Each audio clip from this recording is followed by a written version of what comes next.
To the podium, Andy Pro, National Guard race. Third place, Blake Young in number 79, Yoshimura Racing Suzuki GSX-R 1000. Blake, seventh up to third in the race. Tell us how it went. What? Tell us how the race went. I can't hear you. Quiet in the media center, please. What was the question? Tell us about your race. Oh, that was pretty lonely. Ended up third place today. Started at 6. Was pretty optimistic about the race. Seemed like this morning's warm-up, a few new players kind of jumped up there at the end. For me, I've obviously been struggling. You know, in the race, I don't feel like I don't think I did any quicker laps than I've gone all weekend long. And, I feel pretty good. You know, I feel good on my GSX-R 1000. Yoshimura is, standing behind me 100%. And you know, it's race weekends like this are pretty tough, and I'm just trying to keep a smile on my face, keep having fun. And to be honest with you, it was a pretty fun race. You know, lonely, but fun. Being able to slip and slide the tires around and run some clean laps without having some guys in front of me. I've been kind of by myself all weekend long in practices and qualifying, so for some reason I had a good time. It isn't like me to be all smiles when I get hurt. Absolutely not. And I want to work hard to get back to the front. I feel as we're just as good as the Joshes, and I think we need to look at today's race and get back up there tomorrow. You've done race 2 victories the last 2 years in a row. I think you figured out what you need for tomorrow. Man, I'm going to go back and look at the data, but I'm pretty sure I know what it's going to say. More throttle, less brake. Second place, Josh Herrin, and number 2, Monster Energy Grade, Yamaha YZF R1. Josh, for the first 16 laps, you were less than 0.2 away from the lead there, and started to fall back towards the end. Yeah, it was an awesome race. I was learning every lap. Every time I ride this bike, I learn more and more and more. And it's starting to be an amazing bike. At the beginning of the year, I don't want to say I struggled, but I definitely wasn't where I am now. And it's just taken a lot of hard work and a lot of time, a lot of laps, and my crew is just trying to make this bike adapt to me. Make it. I think our base setting was what Josh's settings were, and I ride a lot different than Josh. So it's just been, he helps me out a ton, but sometimes I just got to figure out what works best for me. And I'm finally starting to get to the point where I can set up the bike how I like it, and my crew is starting to get to know me more and more every race weekend, and which is helping them set up the bikes a lot better. But the race was great until my feet just got really hot. I think I tried a couple things on my boot to bring the temperature down, and I think it might have made it worse. So it's not anything to do with Chinese or anything. It's just something that I tried, and I guess I just messed it up a little worse for me. But I just want to thank everybody. The Monster Energy Grade Yamaha crew is it's an amazing crew. They're top notch. They work really hard, and it shows for it. So, I just got to thank them and thank Josh for being such a good teammate. Hopefully tomorrow we can have a good race and finish toward the front again. Josh Hayes, is in your perfect run, full point, 5-liter point racing on the outside.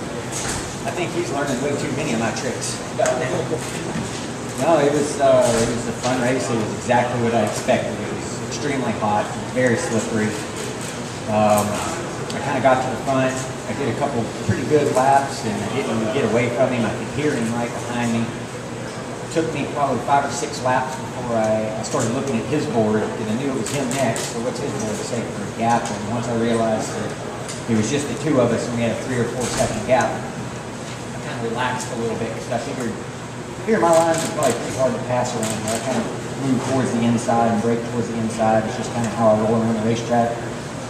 And I thought it would be pretty hard to pass. I knew grip wasn't that good, so to get a drive on me was going to be pretty tough, having to wait for me to get on the gas and then do it. And I just just tried to ride smooth. I kind of relaxed, I calmed down, I got into the rhythm of like 26.5s that were pretty comfortable. And I said, you know, we'll just have to wait to see how it goes later in the race.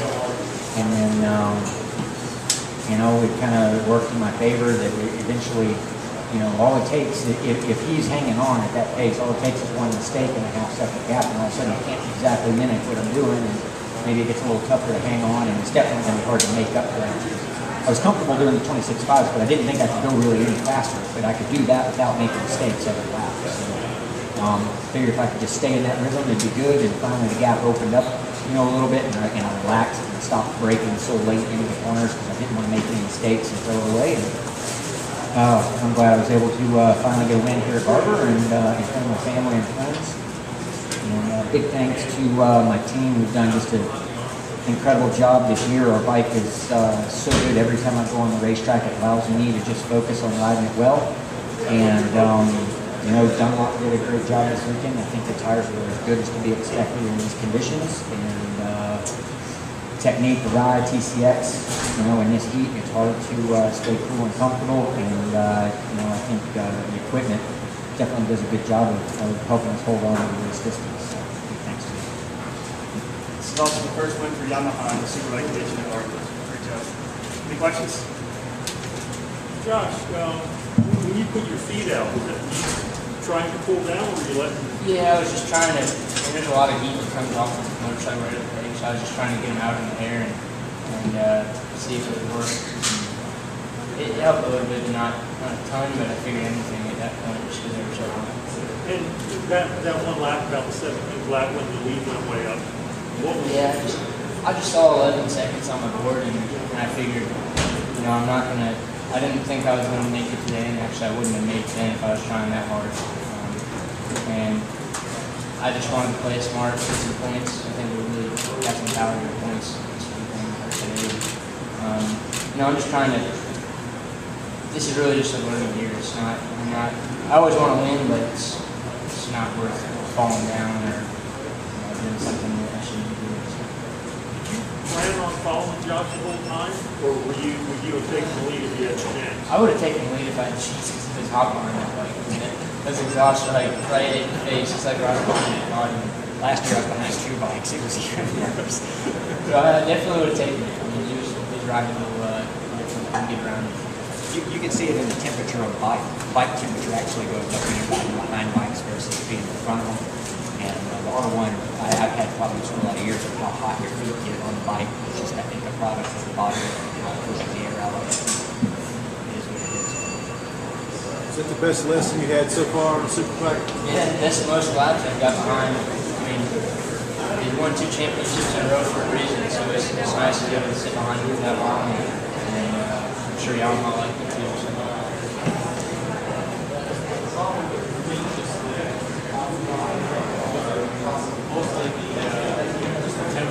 Yeah, it was the temperature, it was the temperature coming off the bike, it was, you know, there's probably a lot of things. Like I said, I tried doing I put some kind of heat-resistant tape in my boots, and it didn't really, I might have just made like a there, I just held the temperature down.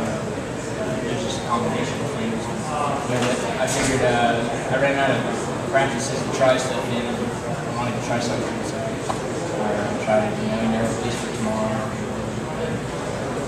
Like you said, it was a lonely race at the end. I guess wasn't Jeff going to fit with you. Yeah, I actually got hung up behind the lap rider there for a whole lap, and trying to just make a clean pass to get around him. The guy was pretty loose and bucked it pretty hard out of the saddle coming out of 2, and I was thinking I better be careful. This guy knocked me down and take me out with him. And I think he actually fell down in Charlotte's Web and picked it up and got it on the track. And I saw waving yellow, I think that was him. So yeah, he was definitely hanging it out there, and I didn't want to get gathered up in that. So it slowed me down for a couple laps, and I saw Jeff coming, and just thought better dig deep and finish this one up.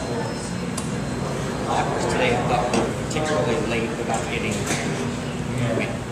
For whatever reason, we were staying in line for a long time. We haven't had that issue in a while. I saw one lap we passed in the last turn that Tiger didn't throw the flag, so I was going to try and we were the last. We were the last. What does it mean to you finally went here to your home track, family, friends, everybody here? Well, you know, I had a pretty good run on Superbike. I have won a few races here on 600s, so I do know what it feels like to win a race here. But on Superbike, you know, I've had such a good run the last couple of years. To check one of them off the list is really nice. I'm always excited when the family are in town, and having my mom and dad here to see it is, you know, awesome. They've been here to see me win 2 championships. Now I finally won at least a Superbike race. We have that to cheer on this week, this year, and you know, it's close to home. It's a fun racetrack, and like I said, it's one that, for whatever reason, has also been difficult for me, and I'm glad to be able to put one away. Did you say qualifying you made more changes to the bike this weekend than normal? Yeah, we did. It was just some geometry changes and, you know, playing with some shocks and things like that we, you know, man, and Miller, and we showed up at Miller and we showed up at Elkhart and never put the knob on the bike. We just rode it how it was, you know. We tried some things, some different tests. We had an idea. We looked at last year's races and had an idea where we were weak and how we needed to maybe look at trying to fix it. So we tried some of those things. And one or two things that we learned this year at Daytona even, and it really played in our favor and worked out. I don't know that it was made me outright faster, but I felt like I could maintain a pace a little bit easier. That was a good pace. A lot less effort, a lot fewer mistakes. What's your plan for tomorrow? Anything kind of different? Maybe just get rid of the stuff that we tried and go out and again. Not following me in the warm-up.